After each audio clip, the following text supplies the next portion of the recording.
Bismillahirrahmanirrahim. Assalamualaikum warahmatullahi wabarakatuh. Allah subhanahu wa ta'ala dalam surat Al-Hujurat ayat ke-6 berfirman, ba'da a'udzu billahi minasyaitonir rajim, ya ayyuhalladzina amanu in ja'akum fasikum binaba'in fatabayyanu. Wahai orang-orang yang beriman, hendaklah kalian mencari kebenaran dan memastikan kredibilitas sebuah berita yang sampai kepadamu. Fatabayyanu, maka pastikanlah, maka cek dan cek ulanglah. Ayat ini berkaitan dengan kisah salah seorang sahabat yang diperintahkan oleh Rasulullah sallallahu alaihi wasallam dalam sebuah tugas. Al-Walid bin Uqbah diperintahkan untuk menarik zakat di Bani Mustalik. Rupanya Bani Mustalik tidak memberikan zakat. Maka kembali Al-Walid dengan emosi, kemudian mengatakan berita yang tidak benar kepada Rasulullah bahwa Bani Mustalik telah murtad. Maka Rasulullah langsung menyiapkan pasukan untuk menyerang mereka. Namun sebelum pasukan berangkat, datang utusan dari Bani Mustalik yang membantah apa yang telah dikatakan oleh Al-Walid.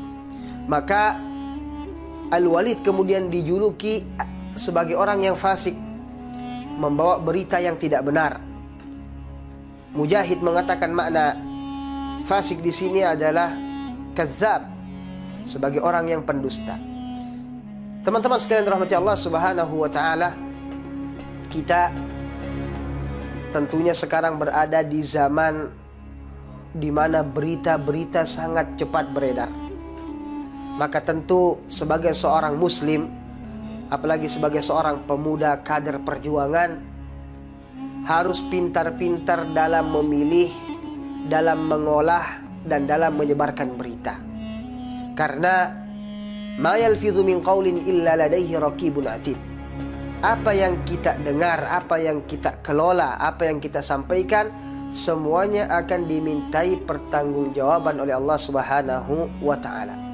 Dan kita sekarang berada di zaman atau di era kebohongan.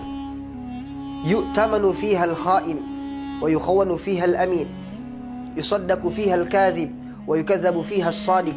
Orang pendusta dikatakan sebagai orang yang jujur dan dielu-elukan. Orang yang jujur tidak dianggap dan bahkan direndahkan. Dalam keadaan zaman seperti ini, maka kita sebagai seorang pemuda harus betul-betul memahami tentang bagaimana mengelola pikiran untuk tetap terpandu di zaman dan di era penuh kebohongan. Bulan suci Ramadan, bulan kita memaksimalkan segala potensi untuk berjihad. Jihad dengan harta, jihad dengan tenaga, jihad dengan segala sesuatu. Tapi jangan lupa, kita juga punya jihad, yaitu jihad fikiran. Biarkan bulan suci Ramadan pikiran kita betul-betul terarah, betul-betul terkontrol dengan arahan dan panduan Al-Quran. Kita membaca tilawah, kita mentadabburi, kita memahami tentang sejarah yang telah lalu dan bagaimana menyongsong sejarah yang akan datang, dengan betul-betul menjadikan menjadikan akal kita, fikiran kita terpandu, tersuasana di bulan suci Ramadan. Barakallahu fikum. Salam progresif beradab. Assalamualaikum warahmatullahi wabarakatuh.